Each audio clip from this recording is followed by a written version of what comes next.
Shalom and greetings from Jerusalem. Jane, I want to give a quick update to all of you before we enter Shabbat, and also because people have been saying, Jane, where have you been? We've been missing your updates for a couple of days, and so I want to just give you this update and also answer a few questions later on.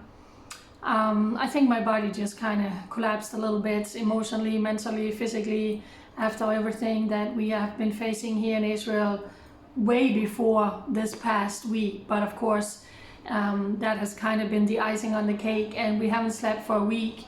So my body just kind of slowed down a little bit. I had no choice to just rest. So I just want to give you a quick current news update, what has happened. About 30 minutes ago, I sat down with a cup of tea, and then you have that sound on your phone that you know this is a nationwide alert about incoming missile attack. And then it came up for Jerusalem, where I am located.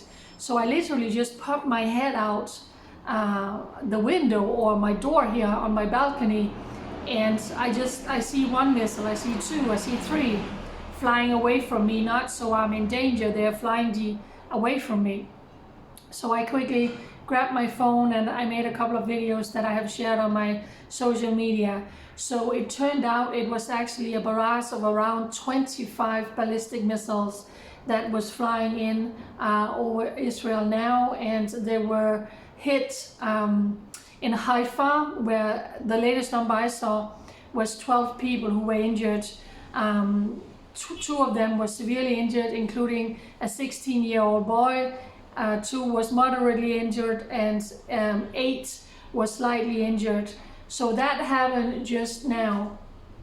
Last night was the first night in a week where there were no missile in my area where it was actually possible to sleep, but there were one ballistic missile coming, and that hit again in Beersheba, and 7 people were injured this morning.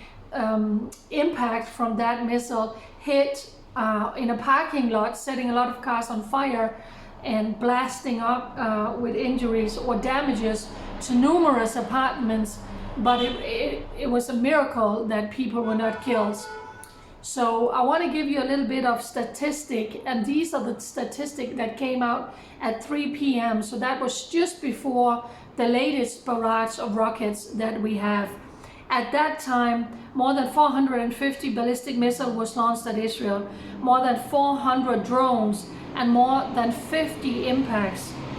24 people have been murdered in these impacts. 1,217 people injured, 12 in serious condition, 49 in moderate, 1,156 with light injuries. 30,735 damages has been claimed, and these are from buildings, vehicles, and other properties. And as of that moment at 3 o'clock this afternoon, 8,190 people have been evacuated out of their homeless, because their apartments, their homes has been destroyed or been so much damaged that they can't stay there. 24 innocent, precious civilians. We are not talking about soldiers, that they're murdering soldiers. Iran is committing war crimes when they are sending all of these ballistic missiles and drones into Israel, trying to murder as many civilians as possible, exactly like all the war crimes that Hamas has committed when they are firing into Israel. So the 7 people who were injured this morning in the missile attack was in Beersheba, and they were taken for treatments in Soroka Hospital. That hospital had a direct hit yesterday morning. I think you have all seen also in your mainstream media around the world the horrific photos coming out from Soroka Hospital. This is the biggest hospital in the south of Israel. They are treating more than 1 million people. They are treating Arabs, they are treating Christians, they are treating Jews, they are treating Bedouin. Many doctors are Arab, nurses are Arab. I was actually getting treating in that emergency room several years ago. And just by God's grace and miracle, that wing that was hit had been evacuated the night before. That place had been evacuated the night before. Otherwise, hundreds of patients in that hospital could have been killed. I saw photos of a woman who was giving birth in the midst of all of this taking place. So many sites has been impacted here in Israel. 24 people murdered, including a family coming from Ukraine because their 7-year-old daughter was sick with cancer. So the whole family came and they were staying in Bat Yam when that missile hit in Bat Yam. And in that one rocket impact, 9 people were killed, and 5 of those were a Ukrainian family, including a 7-year-old child who was here getting cancer treatments. Another impact that occurred a couple of days ago was in Rehovot.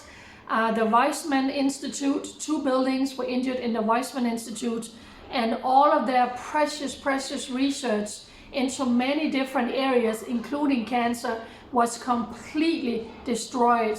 Valuable research were completely destroyed in the Weizmann Institute from ballistic missile impacts. So we are definitely, we are definitely feeling it here in Israel. Someone was saying, what's it like? I mean, and you can't explain it. You can't explain it to people who are not here. Like you can see, I had just sat down with a piece of toast and a tea, and you have to run for your life to bomb shelter, because these Ayatollahs want to eradicate you and every single person living here in Israel. Now it's going to be Shabbat. Is it going to be a Shabbat full of shalom? Shalom means peace? Probably not. We will see. So I have been a little bit quiet because my body simply just shut down. I was just too tired. I had to try and catch up on sleep. So that's why I've been a little bit quiet. I want to end by saying welcome to all the people who has been following my social media platform, my Israel One Nation on Facebook. Just a few days ago, I was saying welcome to 250,000 followers. Now we have 7,000 more. Half of those are good people who love Israel and want to get news. And then there's a lot of Israel haters who is leaving many vile and evil comments. And for all the rest of you who is following that page, I apologize. I really apologize. I want to also say welcome to all the people who has followed my Telegram channel. I like Telegram because that gives me an option of leaving voice messages to you. So it makes it even more private, that I can leave voice messages for you. A couple of questions. Who are this blonde, green-eyed, pale lady speaking to us? Are you Jewish? No, I'm not. I'm not even Israeli. I was born and raised in Denmark. God brought me here literally against all odds, coming on a tourist visa, starting writing and blogging, and that's what I've been doing now by myself for 10 years, sharing news, views out of Israel. So thank you for following me on all my social media, and thank you for caring about me. Those of you who says we care about you, how can we pray for you, how are you doing, Jane? And also those who are saying, I want to bless you financially. I know you don't have a salary, and for 10 years you have been working completely as a volunteer, not making any money. So because of all of you, because of your support, because of your love, your encouragement, and your prayers, I'm still here in Israel, and I am eternally grateful. So Shabbat Shalom from God's holy city, the city of a great king, the city of gold, the city where God said, pray for the peace of Jerusalem. If you touch Israel, you are touching the apple of my eye. God and Israel are like this. I keep saying it. You cannot separate God and Israel. This is like this. The Jewish people, God made a covenant with Abraham, Isaac, and Jacob and their descendants. An eternal covenant means eternal covenant. God will never turn his back on the Jewish people. The Israeli military is crushing it in Iran. They are taking out all of the important sites. It's only because they are taking out many of the launch pads for these missiles that we don't have more missiles raining in. Of course, the last thing I want to touch upon is America, the White House, President Trump.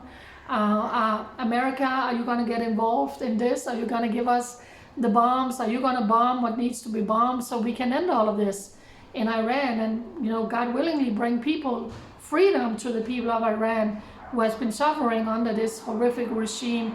Time will tell.